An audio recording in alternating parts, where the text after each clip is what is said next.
Welcome to the Elvis Presley channel. The energy of music drew Ann-Margret towards Elvis Presley. She felt an electrical power that made her believe that he is her soulmate. Elvis had touched something deep in just her psyche that she couldn't get over him even after his death. Why Ann-Margret will never recover from Elvis's death. Make sure to watch the video until the end, and if you are new here, don't forget to join our wonderful community by subscribing to the Elvis Presley channel. Ann-Margret confirms her true feelings towards Elvis Presley.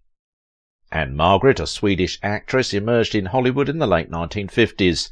She achieved so much in her extraordinary career, including Viva Las Vegas, the one film she did with Elvis.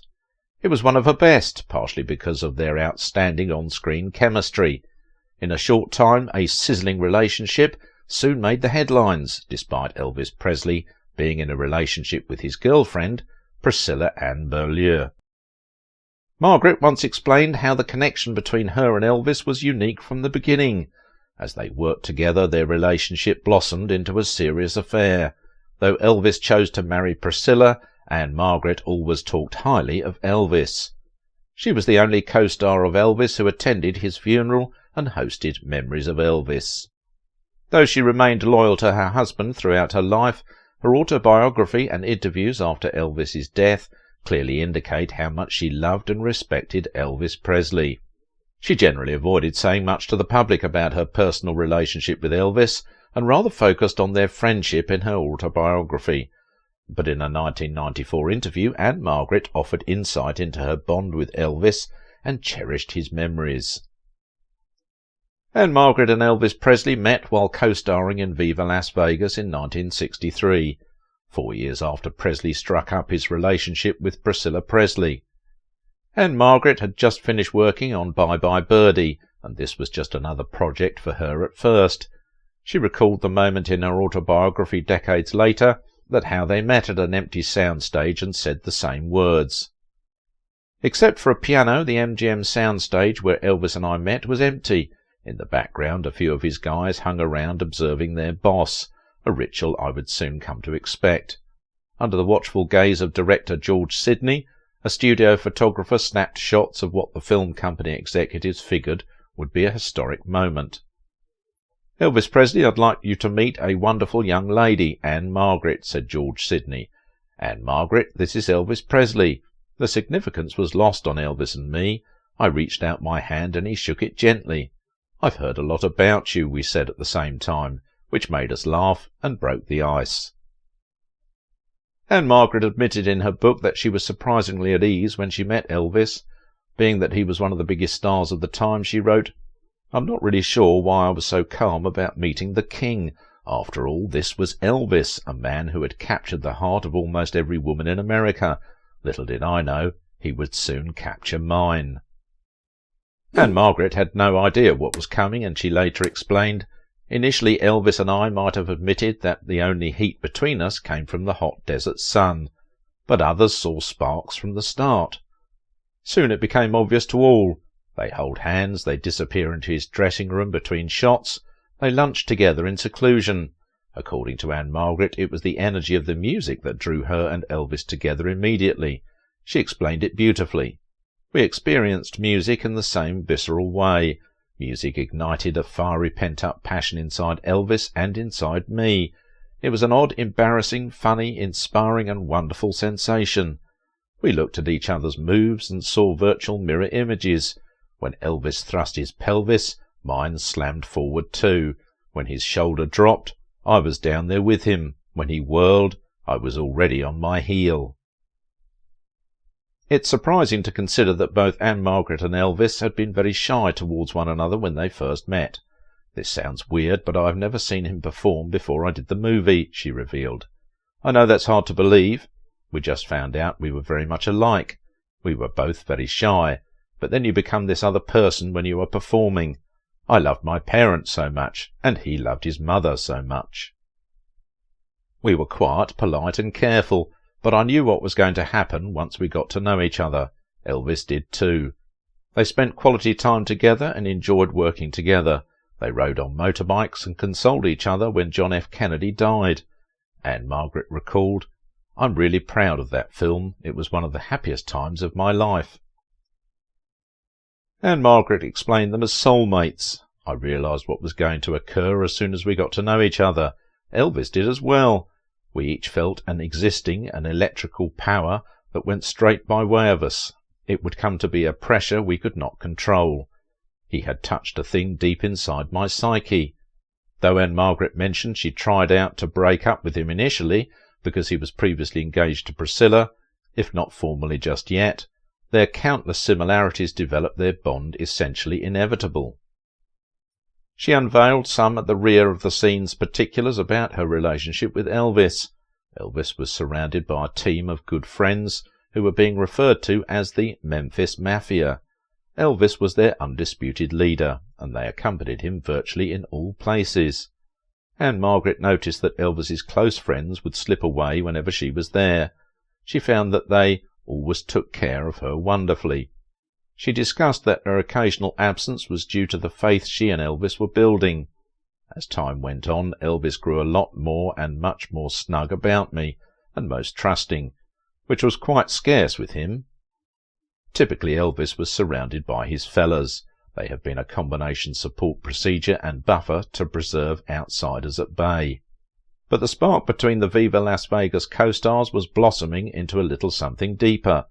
With Ann-Margret, Elvis didn't often feel he required his buddies as a potential backup if anything went awry. However, Elvis's buddies always treated her wonderfully and always wanted her to be in Elvis's life.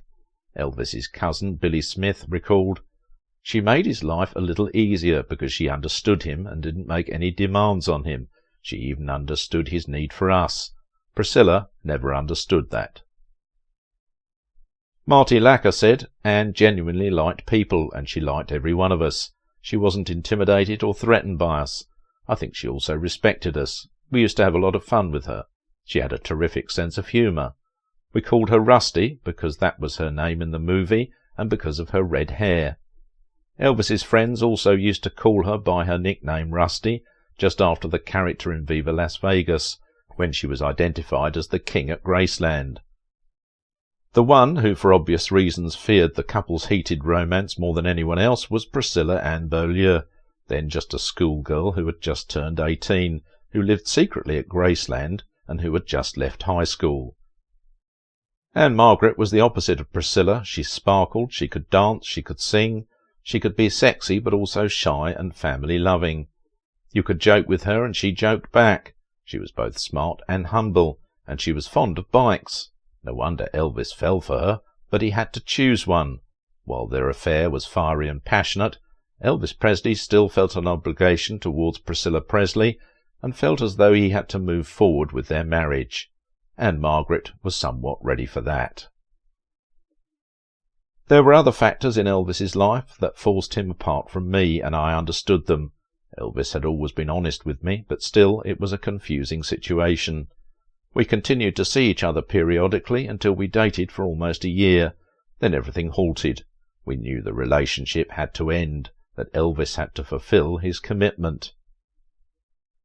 Even though Elvis Presley broke things off to maintain his relationship with Priscilla Presley, Ann-Margret said that they were essentially soulmates, and has claimed that Elvis wanted to stay with her. Eventually the two ended their dalliance, something that Ann-Margret says she knew had to happen eventually. The first bad signs came when Ann-Margret was in England to appear at the grand premiere of Viva Las Vegas. The English press asked her about her romance with Elvis, and she, in her normal straightforward way, didn't deny it. The headlines gave the impression of a soon-to-be engagement. Ann-Margret called Elvis to tell him that she was misquoted and the newspapers had exaggerated. Elvis didn't know what to think. He had also run into troubles at home. He and Priscilla fought like never before, and on several occasions he threatened to send her back to Germany. Priscilla told her parents, who went mad. The Colonel was called in. Pressure on Elvis was increasing to end the affair with Ann-Margret, and to live up to his promise to Priscilla and her family. So time had to come to make up his mind. Elvis just stopped to call Ann-Margret, and he didn't return her calls. She sent a telegram, "I just don't understand," after one of her singles, but didn't get an answer. One day she ran into a couple of Elvis's buddies on Sunset Boulevard, and she asked what was wrong. No one could say anything but that it was Elvis who didn't want to continue, and he tied the knot with Priscilla. Around the same time that Elvis married Priscilla, Ann-Margret wed Roger Smith. For Ann-Margret, Smith was the right man from the beginning, but Elvis's friend Marty Lacker stated that in his opinion Ann-Margret and Roger temporarily split because she was still so in love with Elvis. Throughout their marriage, Smith helped Ann-Margret make wiser business decisions, helped her to take pride in her career, and believed in her. He soon became her manager and helped her land more prominent roles, elevating her career even further. On the contrary, Elvis never wanted a career-oriented wife. Ultimately, she made the right decision by not going after someone who was clearly in a committed relationship. Still, she and Elvis remained close friends until he died. The actress was notoriously tight-lipped about their romance. She did, however, discuss the King in her autobiography. While Elvis's reputation took some hits over the years, Margaret maintained that the Elvis she knew was a good man. There's been so much, for some reason, negative situations surrounding his name, that I wanted to show the man that I knew, generous, loving, funny, talented, gifted, and only show complete respect. However, she was happy with her married life. In 1972, she, along with her husband, returned to Las Vegas after a devastating facial injury, and Elvis was the headliner at the same hotel. She regarded Elvis's presence as an extra bonus. She was pleased to know he was nearby, and she hoped they would connect somehow. Ann-Margret knew Elvis was concerned about her well-being after her injury. He'd already sent flowers, but they hadn't got to see each other in person yet, until one night when he got her alone in her suite. It was clear, she wrote, that he wanted to get personal with her, although his staff and her husband were both in the suite as well. He wanted to know all about the accident, my recovery. It was so easy for us to lapse into the closeness we'd always shared, but it was clear from some of Elvis's comments that he really missed having me in his life.